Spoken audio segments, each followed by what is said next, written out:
walk into Islands, Yeah, okay? got it. You hear the music. Yeah. Ding, ding, ding, You're really ding, setting the scene. ding, ding, Wow, ding, I'm there. ding, ding, ding. Yeah, they asked me to help with the. Yeah. At any rate, It's pretty amazing. you get to the front, and then there's a split. You go left Hulk, right. What's it? Dr. Seuss land. Yeah. Which way you going? Okay. So I've thought a lot about this. First of all, let's rewind. I forgot to intro this. Welcome to another episode of the Explore Orlando podcast. Okay. Brian really tried to take us off the rails right from the beginning. But I just want to say welcome into another episode. First of all, I hope you saw from our last episode how excited we are that we are officially approved by Universal and officially booking trips, vacations for Universal destinations. Yes. Worldwide. It's amazing. Yes, it is. We are super excited. So what that means is if you need help booking your Universal vacation, if you watch this podcast and you're like, wow, I want to go to Universal, those two idiots know what they're talking about. Yeah, love it. Then head to our website, fill out the quote form, and one of our licensed travel agents will actually reach out to you and help you book your next trip to Universal. Super, super exciting. Love that. Love that. But Now yeah. let's get back to the nitty-gritty. Now let's get back into it. You picture yourself walking into Islands of Adventure. You're just jazzed up. Yeah, you all are. right? Yes, you are. Now, I've thought a lot about this. Okay. Okay, so if you're walking into Islands of Adventure and you have early access, which I would say 90% of the time when it comes to the two Universal parks, Islands of Adventure is the one that gets early access. Okay. So what that means is if you have an annual pass or if you're staying at a Universal resort, you get to enter the park and enjoy some of the attractions an hour before the rest of the guests. Right. So usually that means 8 a.m. compared to 9 a.m. Okay. And oftentimes when I'm live streaming for Explore Orlando on our TikTok page, I'm there directly at 8 a.m. so I can, jump right into the live. I see so many people make this mistake with Islands of Adventure that it actually drives me crazy. I feel bad for people. Okay. When you go to Islands of Adventure first thing in the morning, if you're there for early access, for the love of God, okay, listen to me. I think I know what you're going to say. Don't go to Hagrid's, Yeah. okay? Yeah. Everybody goes to Hagrid's Yeah. first thing in the morning. It's like a 110-minute wait, 20 minutes into early access. Yeah. The line gets dragged all the way into the Lost Continent. Yeah. And guess what? Velocicoaster has a 20-minute wait. Yeah. I think that is an extremely insightful piece of information there. Because honestly, if you weren't, at the parks as constant as we are, Yeah. you would naturally think you get the hotel, early access, got to go to Hagrid's. It does make sense, right? course. On paper, but in reality, it doesn't, right? But just don't do it. Yeah. Just Just go to Velocicoaster. just for the love of God, please. Ugh. No, I mean, What do you think sorry to interrupt you there. What do you think is the best time for Hagrid's? If there is at all. I mean, it's a highly demanded ride, of course. Yeah, so that's the thing with Hagrid's. Everybody wants to go there because first thing they think that's going to be the time that they can skip out on a huge line. Sure. But that's what everybody's thinking. So that line gets crazy first thing in the morning. The truth is the best way to go about Hagrid's is either wait till midday, lunch hours. Line usually does die down a little bit. Later in the afternoon, later on in the day, maybe people are park hopping over to studios because that's where the parades are, a lot of nighttime shows. But my favorite time to go on Hagrid's is very end of the day. Okay. I mean, literally if the park closes at 8 p.m., jump in line at 7:58. Okay. Because even if you're waiting an hour to an hour and a half, it actually extends your park day. Interesting. Because maybe you got a beer, maybe you got a butter beer, whatever. Stand in line with your friends and family. You're laughing. You get to talk about how great your day was. Yeah. All the things you enjoyed. You're finishing your day on a high note by getting to go on Hagrid's. Yeah. Plus, it's awesome at nighttime anyways. Yes, so it is. that's my piece of advice. If you're going to attack Islands of Adventure, try to do everything else first because seriously, Hagrid's is going to be a long wait all day long, no matter what. You cannot avoid it. That's right. So you might as well do it at the end of the day. And frankly, some of the longest lines of the day are first thing in the morning because everybody's going there first thing. And it's just, I don't know. It's one of the biggest mistakes that I see people make. No, I hear you. For the sake of conversation, what do you think is kind of the best route? If there was a one day at Islands what is the best approach, the best route to kind of follow to, I mean, nothing's certain, right? So please take the advice I wouldn't say with a grain of salt, because we've done it, multiple times. But I'm just trying to think, you get there early, you go Velocicoaster. Yep. Then what, you're probably swinging back around into, I've watched your live stream, so now I'm thinking of the process that you take, which is like going into, Jurassic Park? Yeah, so that's the interesting thing. During early access for Islands of Adventure, there's very few things that are like fully open. So Hagrid's is one of them. That's why that line gets so long. You got Forbidden Journey is open. The Flight of Hippogriff is open. And then Velocicoaster is open. However, beyond that, they actually cut off Jurassic Park. Like right once you hit, I think the Discovery Center, once you're trying to get over towards like River Adventure, that side of the park doesn't actually open until 9. And so that also goes for like Toon Lagoon and then, Marvel Superhero Island. So really, in my opinion, the best route to take if you're going to get there right at 8 a.m., because even a lot of the Seuss Landing stuff isn't fully open. My opinion, you go to Velocicoaster. In the first hour, it's going to be the lowest waits you'll see all day. You'll get there from 8 to 9. I often see it 15 minutes, 20 minutes, maybe 30 minutes. And what a start to your day, by the way, too. Better than a cup of coffee. Right. Wake you right up. Right. So jump on Velocicoaster, explore a little bit of Jurassic Park if you really want to, backtrack, and hit Forbidden Journey. Okay. That's what I would do. That's what I thought you were going to say, too. Because Forbidden Journey is another one within that first hour that's always underneath 30 minutes wait. And so you can hit 2 of the biggest rides of the day before it even hits 9 a.m. Yeah. And all of a sudden, you can feel much more relaxed. Now you can go as soon as 9 a.m. hits. Now you can go hit things like, Jurassic Park River Adventure, which, by the way, from 9 to like 11 is usually under 20 minutes because a lot of people don't feel like getting soaking wet first thing in the morning. Right. And I was gonna say too, like it's not like Popeye, but at the same time I do get it. Like who wants to be wet or damp at the beginning of the day? Yeah. But I would say you're not gonna get necessarily soaked, especially if you had a poncho or something. If you really prepped for the day, you'd be able to ride that ride and move on, pretty dry for the most part. Yeah, I completely agree. I mean, I've actually heard Universal team members describe it this way. They say it's the least wet water ride they have. Yeah. Yeah, that's fair to say. So, and what an experience, too, by the way, for those of you listening that have never ridden that ride. Probably one of the most, I don't know if immersive is the best way to put it, but just you have tangible, a lot of new rides are visual, they're animations, you're watching with the glasses, you're not seeing physical life-wise props. And that is one of those rides, if not the best, that really makes you feel like you're, in Jurassic Park. I couldn't agree more. Frankly, if I really want to get granular with an exact itinerary here, first of all, I love Jurassic Park River Adventure. I think that is one of the best, most underrated rides. I agree. I could not agree more. Orlando. I could not agree more.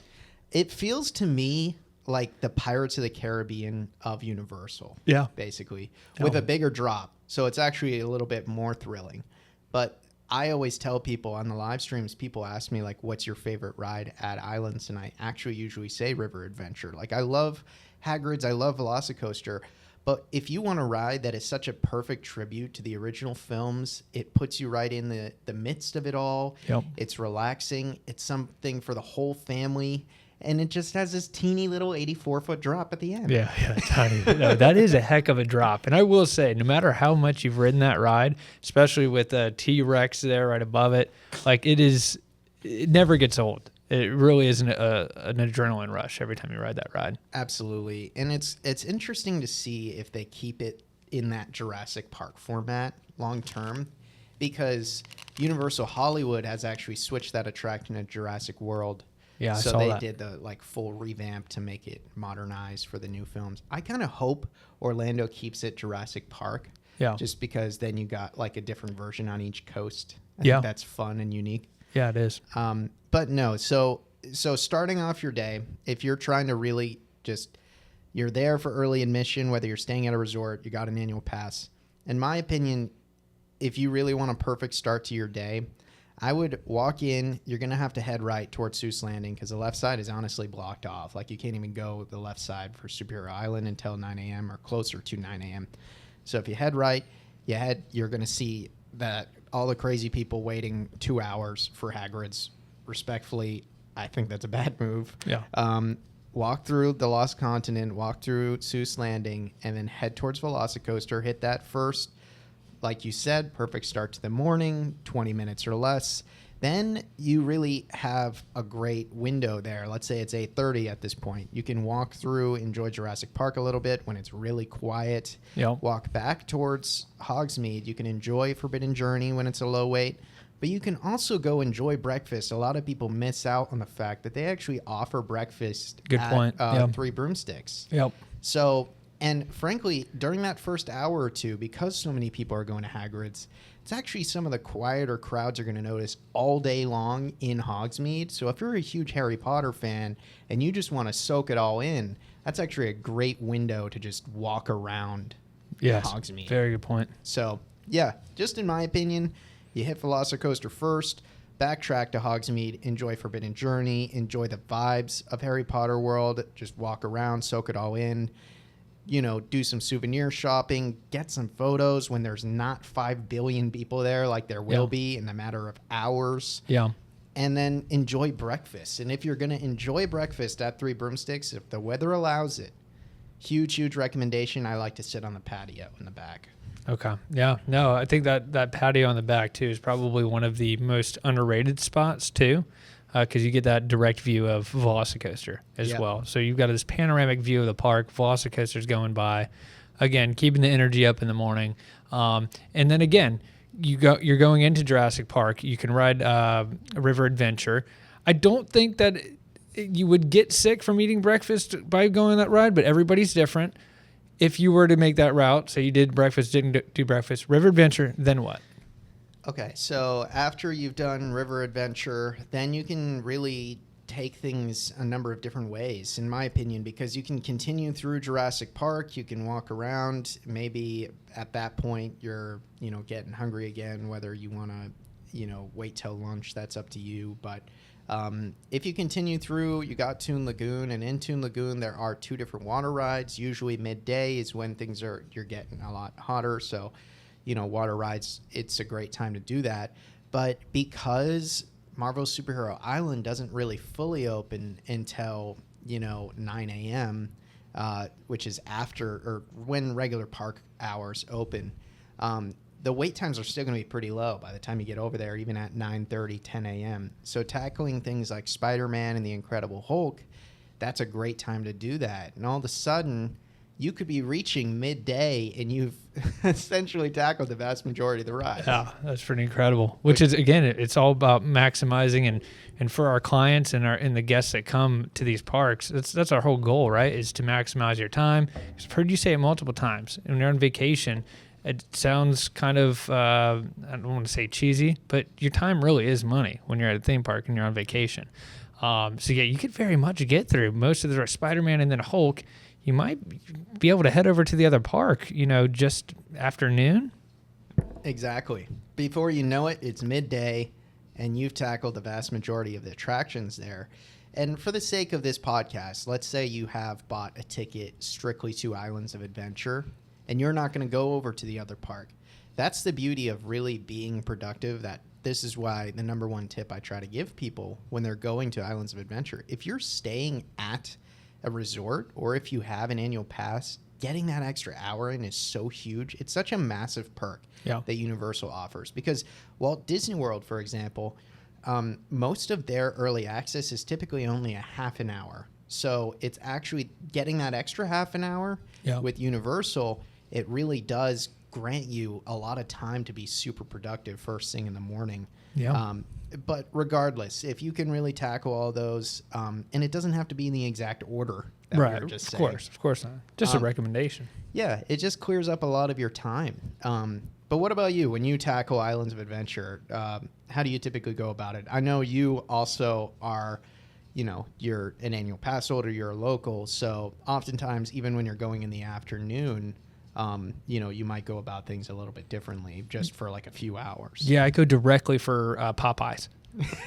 Just get soaked, and then I leave. Yeah, I just get it. That's all. Perfect. That's all I need. Might swing through, backwater. Yeah, and I'm good to just go. get out of there. Yeah, it's in and out. Don't drive. Don't dry off. Get right in the car. And again, for context, for those of you watching that are learning about the parks, that is not a great idea.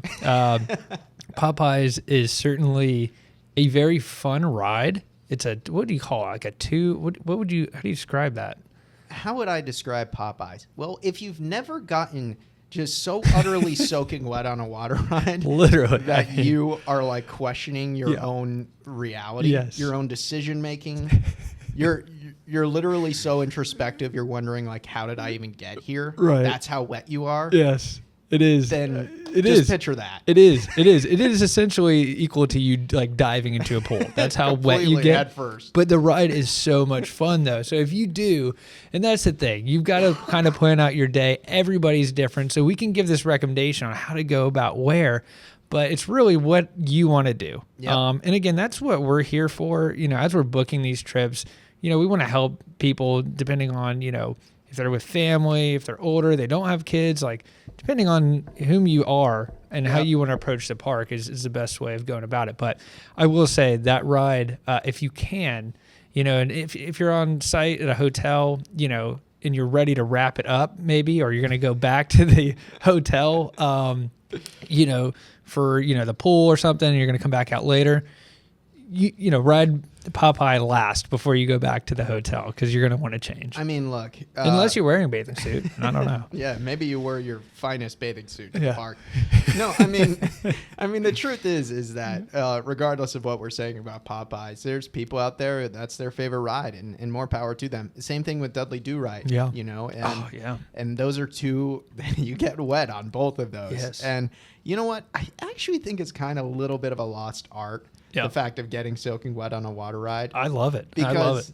a lot of other theme parks, you go on a water ride and you got a little splash on you. And I grew up in a family where we would just die laughing when there's like 6 or 7 of you. Yeah. And you're looking around and you're trying to figure out who's about to get It's nailed. the best. It is the best. It's so funny. I mean, seriously, it is. There's something to that. And that's why I do want to emphasize, people might pass on that, but like the experience of it, if you can plan it into your day, is so much fun because I could not agree more.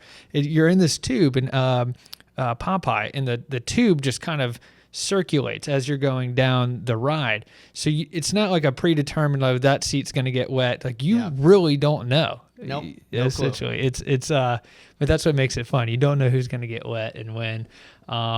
But yeah, I mean, I certainly enjoy both of those rides very much. It's like Russian roulette. It is. For getting soaking wet on a water ride. By the way, the dryers that they offer for $5 rarely work. Yeah. They're on from time to time, but if it's mid-June, you're probably drying off pretty quick. Yeah. But I did want to say too, what is important and why we keep emphasizing this, plan accordingly.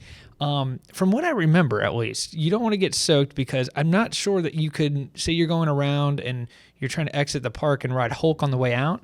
I do believe you have to be relatively dry. I don't think they'll let you on the ride if you're like your pants are like soaking wet. So just something to keep in mind. Yeah, absolutely. And another thing too is, again, this is all just tips and advice. Like obviously we are a fully licensed Universal, booking agency at this point. We want to help you book your Universal trip, get the most out of your Universal day. So these are our pro tips and tricks. But, let's say even listening to my sort of go-to plan, you do want to tackle Hagrid's first because maybe you don't want to go on Hagrid's, at nighttime. You want to see the experience during the daytime. That's fully understandable, and I get that. The truth is if you want to do that, especially first thing, then really try to be there by 8 a.m. Yeah. Because even if you get there at 8:15 or 8:30, that line for Hagrid's will get super, super long. Yeah. So just something to keep in mind. But regardless, let's say you don't have early access. Let's say you're just getting there at 9 a.m. Then the strategy, in my opinion, changes. Absolutely.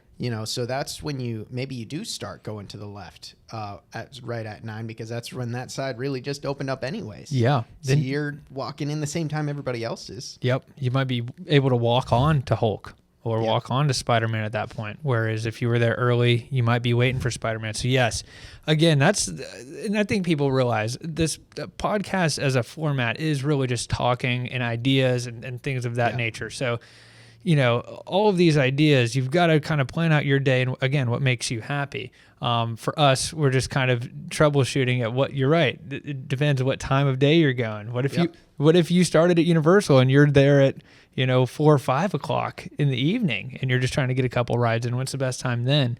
But then, even if we go down that strategy, I would download the Universal app, be able to check the wait times, things of that nature. There's different ways to. Yeah. And again, it all depends on your situation. If you're staying at one of the signature hotels and you have Express Pass included in your ticket, then what are we even talking about? You get to just walk right into Express on a bunch of these rides. If you even have the highest tiered annual pass where you get Express Pass after 4 p.m., then you could take advantage of that after 4 p.m. So Islands is really hit or miss. Now, a few little tips and tricks that I would also like to point out to you just for the sake of fun conversation. I say this on almost every live stream we do, but everybody, when they walk into Islands of Adventure, a lot of people will walk into that Starbucks. People want their coffee, right? Yeah. Well, right next to that Starbucks is a Cinnabon. Now, they got rid of the Cinnabon at Universal City Walk. There's not the Cinnabon over at Universal Studios Florida. Yeah. So just so you know, just a little tip, I try to mention this as much as possible. I love getting the Cinnabon cold brew over there. I love their breakfast sandwiches. In my opinion, the coffees and the breakfast sandwiches over at that Cinnabon are priced the same and typically way less of a wait than the Starbucks right next door. So another time saver when you're first walking into the park. You're going to see everybody going to that Starbucks, and rightfully so. It's the same reason why you go into Magic Kingdom. If you go into the Main Street Bakery where that Starbucks is, it's going to be a very long line. That's because that's the closest coffee station. And most dads and moms, when they're walking in, they got one eyeball open. They dealt with a kid screaming half the night. They're like, I need a coffee. Of course. And of course, the reputable brand. Everybody loves a good Starbucks, myself included. I would say for the most part, everybody knows that they're going to get a quality product there. But yeah, to your point, I've watched your live streams. I mean, every moment that I can, right? Being a part of Explore Orlando. And I think that is a really good call out. Because every time you've even been there, you've done how many live streams do you think by now? Dozens. Yeah. And every time it doesn't seem like you're really waiting in that long of a line to grab a coffee. Yeah, that's the thing. Really, in my opinion, walking in there, getting yourself a Cinnabon cold brew, which even when I bring friends and family there, I have them get it and they love it. Then going and tackling things like Velocicoaster before it gets crazy, going on River Adventure, hitting Spider-Man, which is an amazing attraction. Like, there's so many routes of tackling Islands of Adventure at this point with ways to avoid long waits, ways to avoid and really tackle the park without even needing Express Pass, which I think is amazing. But you just go at your own pace. A few other little things that I would point out to people is there's multiple great spots that you and I both like to just take in the park and breathe for a second at Islands of Adventure. Absolutely. And that means like the second deck at Jurassic Park Discovery Center, going outside those tables. You get to get views of the Hulk. You get to get views of, Velocicoaster, whether that's behind, Marvel Superhero Island, really close to the Hulk. You get very quiet views over there. Down below at Popeyes, you got really amazing views over there. So there's a lot of places also to just like breathe for a second without a lot of crowds. There's so many tips and tricks. Honestly, there's not enough for us to fit in this 30-minute podcast. Yeah, absolutely. And again, I think not to oversell, but with us really just now, we are fully approved to book your Universal trips. And that is part of what we're doing, right? We want to make sure you have the best time, but we're also going to make sure that there's dedicated time to give these types of tips and tricks. And, we want to build out materials, guides of sort. We've got Universal support, and they have a ton of great information that we're going to be able to share with you. But we will also be working on probably putting together some sort of PDFs or documentation to give these little like, oh, did you know about this?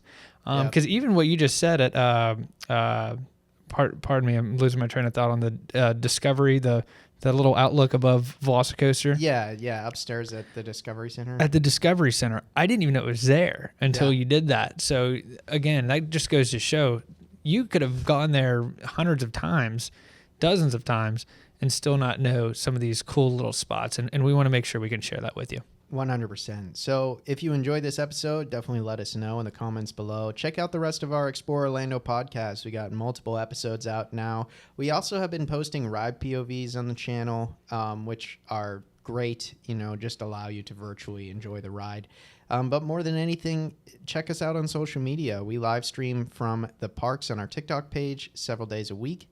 And on top of that, as Brian was just saying, we can help book your vacation. So head to our website, orlandoexplore.com, and get a free quote on your next vacation to Universal, whether it's Universal Orlando or Universal Hollywood, and we can help book your vacation at zero additional costs. It costs nothing extra to book with us, and it does to book on your own. So let us take that stress off your plate, leave it to the experts to help you book that trip, and we want to